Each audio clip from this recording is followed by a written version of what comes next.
আসসালামু আলাইকুম গাইস, আশা করি আপনারা সবাই ভালো আছেন। আজকে আমরা একটি ভিন্নধর্মী গল্প শুনব। কবরস্থানের মাঠে এক রাত। নিয়মিত ভূতের গল্প শুনতে আমরা যারা ভালোবাসি অবশ্যই আমাদের চ্যানেলটি লাইক ও সাবস্ক্রাইব করে পাশে থাকবেন।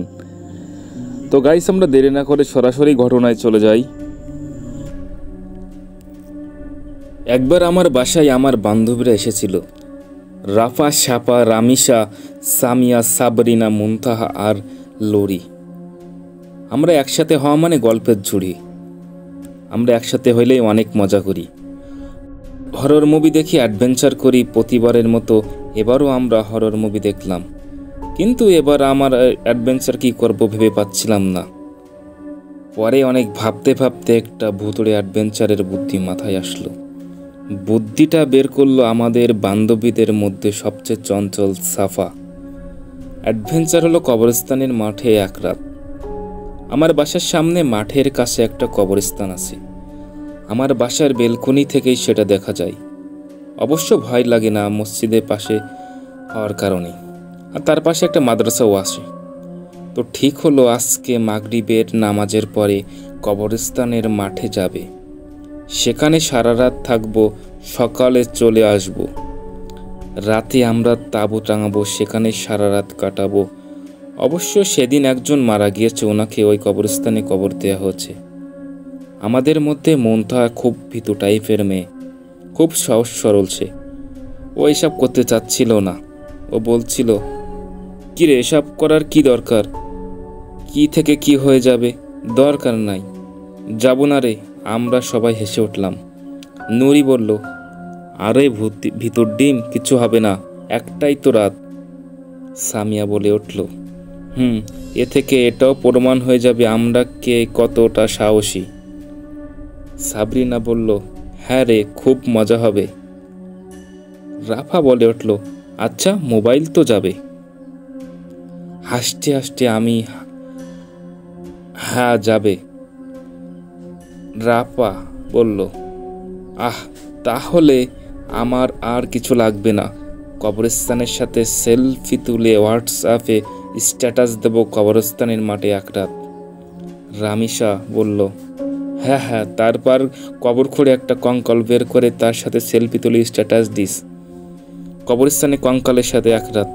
বলে সে হি হি করে হেসে উঠল।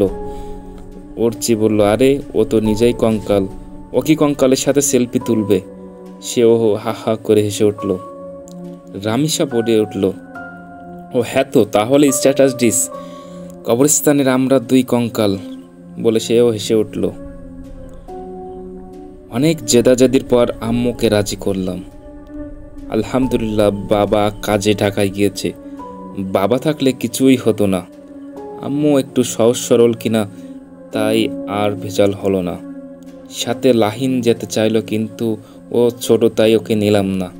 কিন্তু ও জেদ নিয়ে বসেছিল, তাই ওকে নিতে হলো। আপু প্রথমেই বলে দিয়েছে ও এসবে নাই। তাছাড়া আমরা ওকে সাথে নিতামও না। ওর সামনে পরীক্ষা, পরে বলবে আমাদের জন্য পড়াশোনা হয়নি, আর ও আমাদের থেকে বড়। আমাদের সাথে গেলে সব প্ল্যান ফ্লপ হওয়ার সম্ভাবনা আছে। মাগরিবের আজান পড়ল। আমরা নামাজ পড়ে মাঠটাতে চলে আসলাম। সাথে প্রয়োজনীয় কিছু জিনিস নিলাম। লাহিন আর সাথে আসলো না। প্রথমে খুব সাহস দেখাচ্ছিল, কিন্তু যেই মাগরিবের পর অন্ধকার পড়ল, অমনি ওর সব সাহস ফুটত করে উড়ে গেল। ভালোই হচ্ছে বাচ্চা মানুষ, পরে কিছু হইলে কেলেঙ্কারি হয়ে যাবে। বেশি অন্ধকার হওয়ার কারণে আগে আমরা তাঁবু টাঙাইয়ে নিলাম। কবরস্থানটার একটু দূরে। শরতের রাত বড় হয়েছে, দেখতে দেখতেই চারিদিক বেশ অন্ধকার হয়ে গেল। রাতের পোকাগুলোর ডাক শোনা যাচ্ছে, ঝিঝি পোকা ডাকছে। আমরা ক্যাম্পফায়ার জ্বালাই গোল করে তাঁবুর সামনে বসে গল্প করতে থাকলাম। এই মাঠে অনেক গাছপালা ঝোপঝাড় আছে, মনে হচ্ছিল আমরা একটা জঙ্গলে। খুবই রোমাঞ্চকর লাগছিল। পেছনে একটা গ্রামও আছে। কবরস্থানের পাশে একটু দূরে মসজিদ আর মাদ্রাসা আছে। মাদ্রাসার ছাত্রদের কোরআন পাঠের সুরধ্বনি আমরা শুনতে পাচ্ছিলাম। আমাদের তখন কোনো ভয়ই করছিল না। আম্মু আমাদের জন্য রাতের খাবার রান্না করে টিফিন করে দিয়েছে। আমরা রাতের খাবার খেয়ে নিলাম। এরপর আমরা অনেক গল্প করলাম, খেললাম, সেলফি তুললাম। রাপা কিন্তু ঠিকই কবরস্থানের সাথে সেলফি তুলে হোয়াটসঅ্যাপে স্ট্যাটাস দেয়, কবরস্থানের মাঠে এক রাত। তখন সাফা বলে, যা এখন তোর সাথী কঙ্কালের সাথে গিয়ে সেলফি তোল যা। রাপা বলল, সাপার বাচ্চির মা, তোকে মারে কঙ্কাল বানাই দিব। সবাই তখন হা করে হেসে উঠল। এভাবেই নানা খুনছুটি গল্পে আমাদের সময় কাটছিল। আমরা এখনো কোনো ভয়ের সম্মুখীন হইনি। চাঁদনি রাত, চারিদিকে চাঁদের আলো আর জোনাকির পোকার খেলা। যা লাগছিল। প্রায় 10টা নাগাদ। তখন আর মাদ্রাসা ছাত্রদের ধ্বনি শোনা যাচ্ছে না। সম্ভবত তাদের এখন ঘুমানোর সময়। চারিদিক কেমন জানি নিশ্চুপ হয়ে আছে, শুধু পোকার ডাক শোনা যাচ্ছে। আমাদের এবার মশা কামড়ানো শুরু করেছে। তাঁবুতে ঢুকলাম। চারটাও মেঘে ঢেকে গেল, আর আলো আসছে না চাঁদের। মুনতাহা বলে উঠল, এই তোদের ভয় করছে না? আমি বললাম, কেন, তোর করছে? মুনতাহা বলল, একটু একটু। তখন নুরি হঠাৎ করে বলে উঠল, আরে পাগলি, ভয়ের কি আছে? সামিয়া বলল, আরে ভয় কেন পাচ্ছিস? দেখ আমরা কতজন। কবরস্থান থেকে ভূত উঠে আসলে ভূতের মাথা ফাটিয়ে দেব। অর্চি বলে উঠল, মাথা ফাটাই কি হবে? সামিয়া বলল, ভূত মরে ভূত হবে বলে সে হেসে উঠল। রাপা বলল, না না, ভূত মরে আরো ভয়ঙ্কর আত্মা হবে, সেটা এসে তার প্রতিশোধ নেবে মুনতাহার থেকে বলে সে হেসে উঠল। মুনতাহা বলল, হইছে, ভূত আসে না, তোকে ধরবে। এরই মধ্যে সাপা মুনতাহার পিছনে যে ভূতের মতো চিল্লালো। মুনতাহার সাথে সাথে আমরা সবাই চমকে উঠলাম। সবাই একে অপরকে জড়িয়ে ধরে চিৎকার দিয়ে উঠলাম। আর মুনতাহা তো কান্না করে প্রায়। আর সাপা আমাদের অবস্থা দেখে খুব মজা পাইছে, হাসি থামে না ওর। তারপর আমরা সবাই মিলে দিলাম ওর এক গণধোলাই। সাবরিনা বলল, অনেক রাত হয়ে গেছে রে, চল ঘুমাই পড়ি। এখন চোখ বন্ধ করবো, একবারে সকালে চোখ খুলবো। আমি বললাম, আর ভয়ের কিছু থাকবে না। আমরা সবাই শুয়ে পড়লাম। চার্জার লাইটটা বন্ধ করে দিলাম। হঠাৎ করে আমার ঘুম ভেঙে যায়। দেখি চার্জার লাইট চালানো। উঠে বসে দেখি নুরি উঠেছে। আমি নুরিকে বললাম, কিরে নুরি, ঘুমাস নাই? নুরি বলল, ঘুমাইছিলাম, আম্মু ফোন দিয়েছিল, আম্মুর সাথে কথা বললাম। ও, পিছন ঘুরে দেখি রাফাও ঘুমাই নাই, ফোন টিপছে। ওর ওটাই কাজ, 1টা থেকে 2টা পর্যন্ত ফোনে পড়ে থাকে। আমি বললাম, কিরে কঙ্কাল, ঘুমাস নাই? রাফা বলল, ঘুম ধরে না রে। এমন সময় তাঁবুর বাইরে কি যেন একটা ধূপ করে পড়ার শব্দ হলো। আমরা 3জন চমকে উঠলাম। রাফা লাফ দিয়ে উঠে বলল, কি পড়লো রে? নুরি বলল, জানি না। আমি বললাম, মনে হয় বাইরে কিছু পড়লো, গাছপালা হবে হয়তো। নুরি বলল, এত রাতে গাছপালা কিভাবে পড়বে? বাতাসে তো নেই যে বাতাসের চাপে পড়বে। আমি বললাম, কি জানি। রাফা বলল, একবার যে দেখবি। আমি বললাম, বাইরে যাবি? তাও ফির এখন? নুরি বলল, চল যাই। রাফা বলল, তাঁবু থেকে শুধু উকি মারে দেখি কি পড়ল। আমি বললাম, আচ্ছা তা। গায়ে একটা চাদর পল্টাই আমরা একটা টর্চ লাইট দিয়ে বাইরে এলাম। দেখি আমাদের ক্যাম্প ফায়ারটা একদমই নিভে গিয়েছে। কিন্তু এত তাড়াতাড়ি তো এভাবে নিভার কথা না। একদম সব ছাই হয়ে গিয়েছে, একটা আগুনের কণাও নাই। অদ্ভুত ব্যাপার। ভাবলাম কুয়াশার জন্য হয়তো চারিপাশে আলো মারে নাই, কই কিছুতে চোখে পড়ে না। শিয়াল ডেকে উঠল হঠাৎ করে। নুরি আর রাফা আমাকে জড়াই ধরল 2 পাশ দিয়ে, আমি মাঝখানে স্যান্ডউইচ। নুরি বলল, এই শিয়াল আসলো কই থেকে? আমি বললাম, আরে এটা ক্যান্টনমেন্ট এলাকা না, ক্যান্টনমেন্ট থেকে হয়তো আসছে। রাফা বলে উঠল, তাঁবুতে চল। আমি বললাম, হ্যাঁ চল। আমরা তাঁবুতে ফিরতে যাচ্ছিলাম, কিন্তু এরই মাঝে একটা আশ্চর্যজনক ঘটনা ঘটে। পেছনে ঘুরে দেখি আমরা তাঁবু থেকে বেশ দূরে চলে এসেছি, কিন্তু কিভাবে? আমরা তো তাঁবু থেকে মাত্র ৬-৭ পা এগোলাম উকি মারে দেখার জন্য যে কি পড়লো, তাতে এত দূর চলে আসলাম। স্ট্রেঞ্জ। কবরস্থানের একটু কাছে দাঁড়িয়ে আমরা এবার আমাদের প্রচণ্ড ভয় লাগা শুরু করেছে। তাঁবুর দিকে হাঁটতে লাগলাম। কেমন একটা মরা মরা গন্ধ পাচ্ছি। কিসের গন্ধ? কই থেকে আইতেছে? রাফা আর নুরি ঠিক একই গন্ধ পাইছে। রাফা বলে উঠল, কিসের জানি গন্ধ আইতেছে। নুরি বলল, আমি বলে উঠলাম, হ্যাঁ, মনে হয় কবরস্থান থেকে। আজকেই তো একজনকে কবর দেওয়া হয়েছে। রাফা বলল, তাড়াতাড়ি তাঁবুতে চল। আমরা তাঁবুর দিকে যেতে লাগলাম। এবার একটা ভারী বাতাস অনুভব করলাম। বাতাসটা ভারী হলেও বেশ শীতল। চারদিক ধীরে ধীরে আরো অন্ধকার হয়ে এলো, ঘুটঘুটে অন্ধকার। কিছুই দেখা যাচ্ছে না। ভাগ্যিস টর্চটা সাথে নিয়েছিলাম। পোকাগুলোর আর ডাকা শোনা যাচ্ছে না। হঠাৎ করে পরিবেশটা কেমন নিশ্চুপ হয়ে গেল। আমি বলে উঠলাম, আমার কিন্তু খুব ভয় করছে। রাফা বলল, শুধু তোর না, আমাদেরও। টর্চ লাইটের সাহায্যে আমরা সামনে এগোতেই থাকি। মনে হলো কেউ আমাদের ওপর নজরদারি করে রাখছে।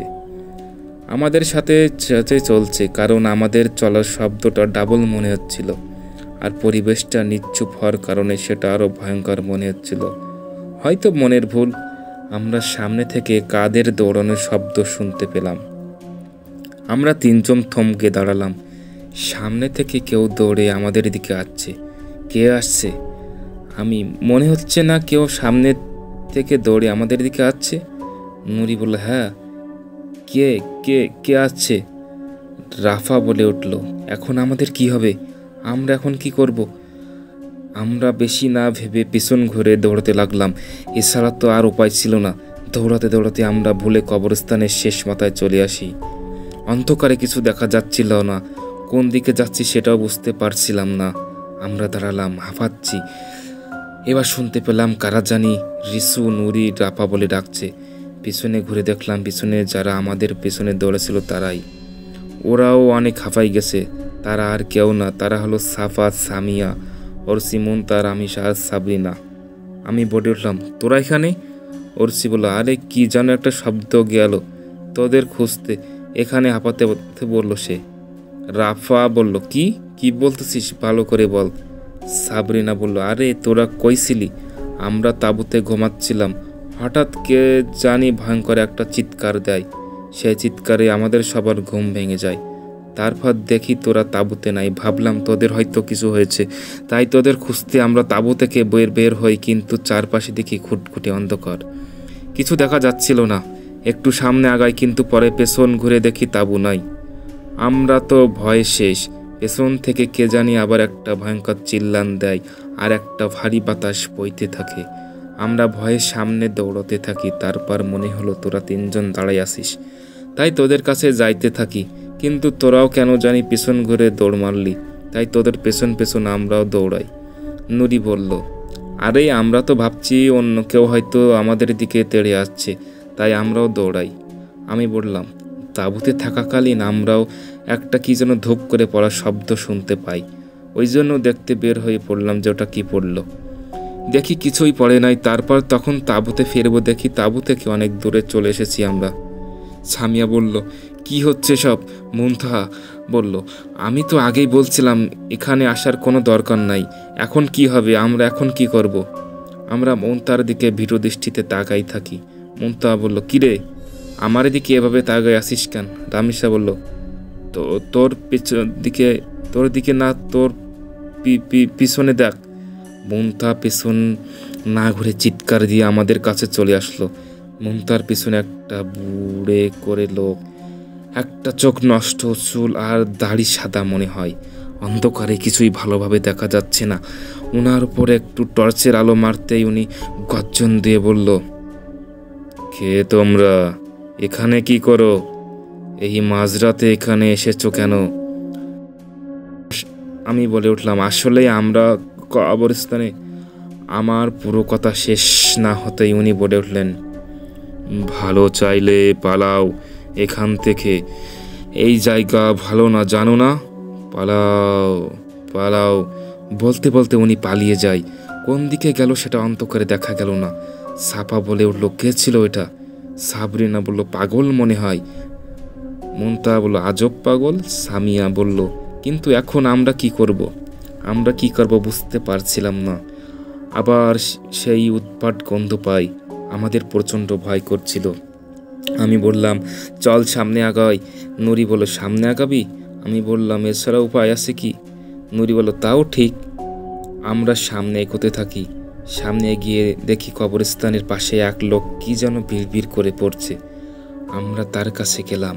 লোকটা অন্যমুখ হয়ে বসেছিল, কাফা কাফায় গলায় বললাম, এই যে দাদু।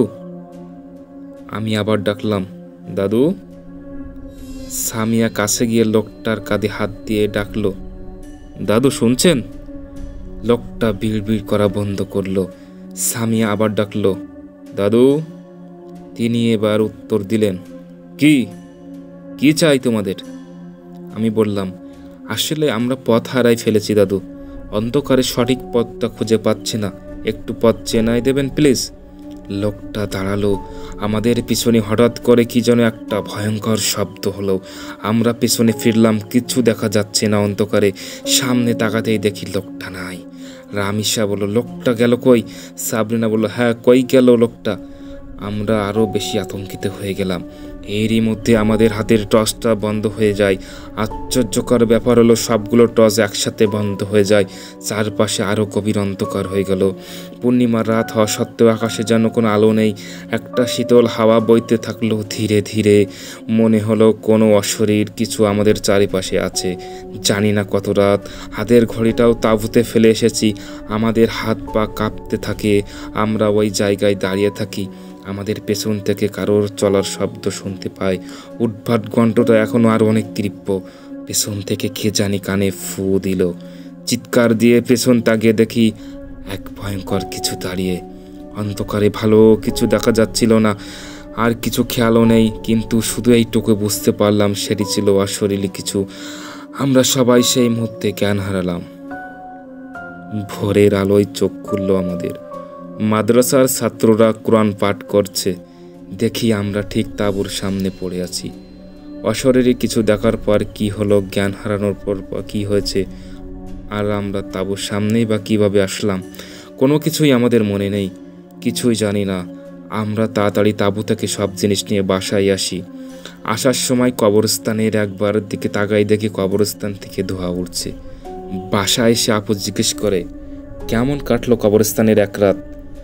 আমরা একে অপরের মুখের দিকে তাকালাম। কালকে রাতে যা যা হয়েছে তা সবই একটা গভীর রহস্য। দুঃস্বপ্ন বলতে গেলেও চলে।